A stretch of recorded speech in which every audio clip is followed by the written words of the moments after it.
এই দুটো কাঠ হবে, পাথর আর মানুষ। সেদিন জ্বালানি করবে, জ্বালানি গিয়ে দেখবে আমার মতো কত পেলে আর কি গো তুমি জাহান্নামে লেখে আল্লাহ জান্নাতীদের সেদিনকে বলবেন যাও তোমরা দিকে এসো। জান্নাতীরা দেখতে যাবে, গিয়ে দেখবে আমার মতো কত বড় জাহান্নামী। তখন বলবে তোমাকে আমরা এত টাকা দিয়ে নিয়ে আসলাম, আর আমরা তোমার আলোচনা শুনবার জন্য কত দূর থেকে এসে আমরা বসে যেতাম, তোমার আলোচনা শুনতাম, তোমার কোরআন তেলাওয়াত শুনতাম, তুমি ইমামতি করতে, তোমার পিছনে আমরা মুক্তাদি ছিলাম। তুমি বক্তা ছিলে, তুমি আলেম ছিলে, তুমি কাফের ছিলে, তুমি কারি ছিলে, তোমার রাত আমরা শুনতাম। তুমি আজ জাহান্নামে এসেছো কেমনে বলো, কি কারণে তুমি জাহান্নামে এসেছো? আমরা তো তোমার তেলাওয়াত শুনতাম, আমরা জান্নাতে এসেছি, তুমি জাহান্নামে এলে কেন বলো? সেদিন বলবে আমি মানুষকে খুশি করার কারণে, খুশির জন্য আমি কোরআন তেলাওয়াত করতাম। মানুষ আমাকে কারি বলবে বলে, আমি খুশির কারণে মানুষ আমাকে কারি সাহেব বলবে বলে আমি কোরআন তেলাওয়াত করতাম। ওটা জাহান্নামের কারণ হয়ে যাবে। মানুষ আমাকে বক্তা বলবে বলে আমি সুন্দর আলোচনা রাখতাম, কিন্তু আমি আমল করতাম না, এই জন্য আল্লাহ পাক আমাকে জাহান্নামে দিয়েছে। ইমাম সাহেবকে জাহান্নামে দেবে, মানুষ আমাকে ইমাম বলে রাখবে, এই জন্য আমি ইমামতি করতাম। মানুষকে খুশি করার কারণে আমি নাম ইমামতি করতাম। সেদিন ইমামকে পর্যন্ত ছাড়া হবে না, সেদিন ইমামকে পর্যন্ত জাহান্নামে দেওয়া যাবে। ও সোনার ভাইরা, ও সোনার ভাইরা, আমি যে কাজটা করব দুনিয়ার কোন মানুষের সন্তুষ্টির জন্য নয়, আমার সমস্ত কাজটা হবে মহান নবীর সন্তুষ্টির জন্য। তাহলে আমার সমস্ত কাজটা মহান নবীর কাছে কবুল হয়ে যাবে। এই জলসা দিয়েছে, এই জলসার কমিটি যদি এইরকম মনে করে, লোক আমাদের বলবে দেখ বক্তা কেন বলেছে, মিলাদ দিয়েছে, দেখ না প্যান্ডেল দেখ, জান্নাত পেয়ে যাবে বলে মনে হয়? এটা জোরে বল না, এটা লোকের খুশি করার জন্য। আর যদি এরকম হয় আল্লাহর নৈকট্য লাভের আশায়, আল্লাহর সন্তুষ্টির জন্য জলসা দিচ্ছি, ওটাই আমাদের নাজাতের কারণ বেড়ে যাবে। তাইরা আপনারা কষ্ট পাচ্ছেন নাকি? মাশাআল্লাহ, তাহলে আরেকবার তাকবীর জোরে দেন দেখি, নারে তাকবীর। মাশাআল্লাহ, মাশাআল্লাহ, একটু জোরে আলোচনা আপনাদের কাছে রাখবো এবং আমি কিছু গজল শোনাবো ইনশাআল্লাহ। একটু শুনে শোনার ভাইরা, মাঝে মাঝে আপনাদের গজল বলি দেন, গাড়ি চুল পেয়ে গেছে তো, আগে কাঁচা ছিল বলে একটু বেশি করে বলতো, আর এখন গাড়ি চুল পেয়ে গেছে বলে বলি না। তবে যদি শুনতে চান একবার ভোল্টেজ দেখে তাহলে শোনাবো। একটা ওয়াটসঅ্যাপ সম্পদ দিয়ে করে বলিনি, ইচ্ছা ছিল ক্রিকেটে বলবো, কিন্তু বলা যখন হলো না এখানে বলবো, তবে আওয়াজ একটু জোর হলে তাহলে শোনাবো। নারে তাকবীর, এরকম আওয়াজে ওই ওই সমাবেশের কথা বলা যাবে, আর একটু জোর দিতে হবে দেখি। নারে তাকবীর। আর কত জুলুমবাজি করবি তোরা বল, মুসলমানের চোখে আজি ঝলসে কেন ঝল? আর কত জুলুমবাজি করবি তোরা বল, মুসলমানের চোখে আজি ঝলসে কেন জল? মুসলমানের রক্ত দেওয়া নেই, দেশের উপর আসলে আঘাত মুক্তি পেতে নেই। আর কতদিন দেখবো এসব হাইনার জলচর, ভট্টগন্ডি আজ দলে আগিয়ে তোরা চল। রুখতে চাই, রুখতে চাই, রুখতে চাই, কালা কালোরাই মোরা রুখতে চাই। রুখতে চাই, রুখতে চাই, রুখতে চাই, কালা কালোরাই মোরা রুখতে চাই। নয় তোমরা নয়, গুজরাট নয়, মস্তির গোটা দেশ, পার্লামেন্টে বসে তোমরা নাটক করছো বেশ। মাদ্রাসার মসজিদ গুলো করতে চাইছো শেষ, ওয়াকফ সম্পদ লুটবার বন্দি করছো বেশ। ইংরেজদের বারবারতা হার মানিয়েছে আর, মুসলিম তুমি ঘুমিয়ে কেন করতে হতো আহার? ওই চামড়া বয়ে দেশ চালালে বঞ্চিত হয়, সাম্প্রদায়িক দাঙ্গাবাদী রাজ করতে চায়।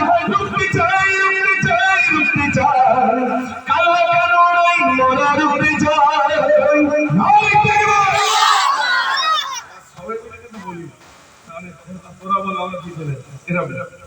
সবাই মিলে আওয়াজ দিলে কিন্তু এই ভয়টা চেপে যাবে। বসে যা, এখন আল্লাহ বলতে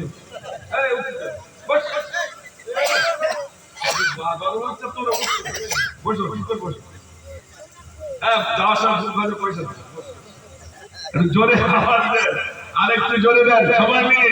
একটু ঘুম ভাঙিয়ে মহান রবকে একটু জোরে ডাকেন না, নারে তাকবীর। আচ্ছা, এই আওয়াজ কেউ জবান থেকে কেড়ে নিতে পারবে? এখন তো পারছিস না। মাছ বললি তখন জিজ্ঞেস করে সত্যি কথা বল, তোর নাম কি? তখন বলো আল্লাহর কি, আমার নাম হরি। প্রথমটা আল্লাহর কি, তারপরটা পাল্টি। মাছ তখন বেশি হবে না কম হবে? কত লোক আপনাকে বলে আরে আমরা নামাজ পড়ি না চাকরি, ওখান থেকে আমাদের ইমান পাকা। 40 মিটারের থেকে তার আসেনি, সে বলছে আমার বাড়ি কাজে আসে, তার কি করে হয়? মসজিদের সঙ্গে সম্পর্ক নেই, ইমান পাকা। হ্যাঁ, ও সোনার ভাইরা, ফেরাউন বিবি আসিয়াকে বলেছিল, আসিয়া তুমি আমাকে আল্লাহ বলো। তুমিও কবে আল্লাহ হলে? তুমি তো স্বামী, তো চেনা চেনা আমাকে আল্লাহ। তো ইয়ে বলতে চাই না, আর ফেরাউন শুধু বারে বারে বলে তুই আমাকে আল্লাহ বলো। আসিয়া বলছে আচ্ছা তুমি যদি স্বামী হও, কখন আমি তোমাকে স্বামী বলতে পারি না। অনুসারীরা এবার ফেরাউনকে আল্লাহ বললো, কেন পানি দিতে চাইলো, ফেরাউন তুমি পানি দাও। ফেরাউন বলে ঠিক আছে 3 দিনের ভিতর পানি দেবো। এক দুদিন যেই পার হয়েছে, হাত তুলো আল্লাহ তুমি যদি পানি না দেবো, ওরা কি হবে না? আল্লাহ বলবেন আল্লাহ একটু পানি দাও। এই চোর যখন চুরি করতে যায় সে তো বলি কই আল্লাহ হয়তো ধরা খাইলে হয়তো হয়তো তুরন্ত চুরবে, চোর একটু বলি কই যায় না ভাই, ও বলে বলে যাচ্ছে আল্লাহ তুমি একটু পানি দাও। আল্লাহ পানি দিয়ে দিলে অনুসারীরা সবাই বলতে শুরু করলো তুমি আমাদের রব, তুমি আমাদের আল্লাহ। নাউজুবিল্লাহ। বাড়ি এসে যায় আসি আপনি আমার আল্লাহ বল, তুমি আমার কবে আল্লাহ হলে? তুমি তো স্বামী। বলছে না, সবাই আমাকে আল্লাহ বলতে, তোমাকে আল্লাহ বল। আচ্ছা মনে করুন আপনাদের এখানে সবাই আমার পিসাব বলে ডাকে, আমাকে গিন্নি আমার কি বলেন, রাগ হবে না? হবে না? রাগ হবে, সারা এলাকার লোক পিসাব বলে ডাকে, তো কি জমে ধরে কেউ একটা পিসাব বল? গিন্নি জানে আমি কেরাম কি, জানে না ভাই? গিন্নি কিন্তু ভালো জানে যে আমাকে এটা কেরাম কি, সেটা আমি জানি। আল্লাহ নবী সাল্লাল্লাহু আলাইহি ওয়াসাল্লাম বলেছেন যে যে তার স্ত্রীর কাছে উত্তম, ওই ব্যক্তি আল্লাহর কাছে উত্তম। এখন আমরা যদি সবাই বাড়িকে বলি বলো দিন আমি কেরাম, আমাকে গিন্নি বলে শুধু বলি না, তাই তোমার মিলাদ করে মাথায় তুলে দিত, তুমি কি জিনিস আমরা জানি, ঠিক কিনা ভাই? আমি কি জিনিস আপনারা জানেন, আমাকে গিন্নি জানে না জানে? মোবাইলে কি সর্বনাশ করি কেউ না জানলে কে জানবে? জোরে বলে গিন্নি সব জানে। তুমি কজনের কাছে ফোন করো সেটা আমার কাছে গিন্নি জানে, শুধু মান সম্মানের করে বলি দিয়ে। এই জন্য আল্লাহ নবী সাল্লাল্লাহু আলাইহি ওয়াসাল্লাম বলেছেন আমি আমার স্ত্রীর কাছে উত্তম। জোরে বলুন না সুবহানাল্লাহ। আরে সনদ দিয়েছেন আম্মা খাদিজাতুল কুবরা রাদিয়াল্লাহু তাআলা, তিনি বলেছেন আপনার চরিত্র সুমহান চরিত্র, আমি খাদিজা আমি সাক্ষী দিচ্ছি বেশক আপনি আল্লাহর নবী। জোরে বলুন না সুবহানাল্লাহ। স্ত্রী সনদ দিচ্ছেন আপনি নবী, আপনার চরিত্র সুমহান। আমাদের বিবিরা সনদ দিচ্ছে তুমি কি জিনিস আমি জানি, তাই তো নাকি ভাই?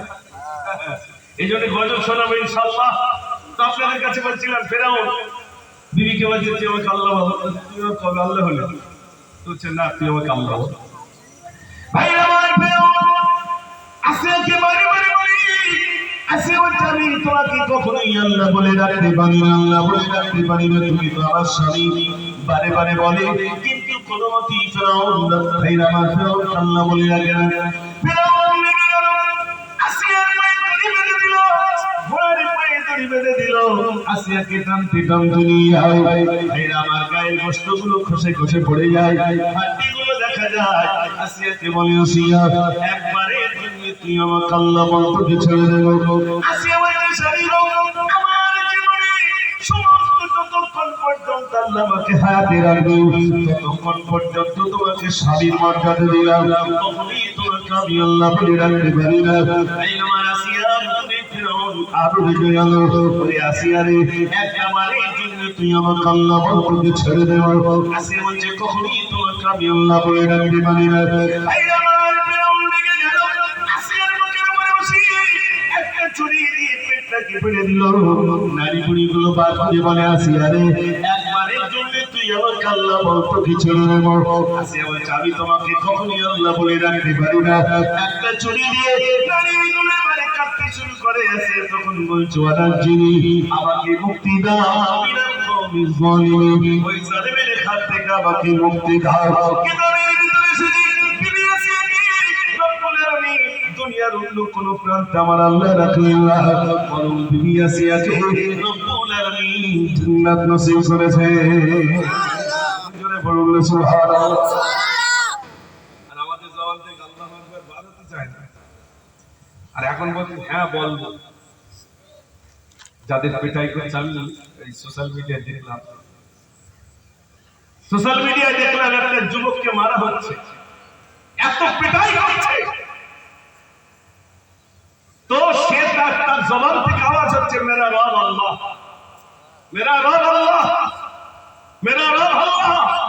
পেটাই করছে, বেলালের কথা মনে পড়ছে।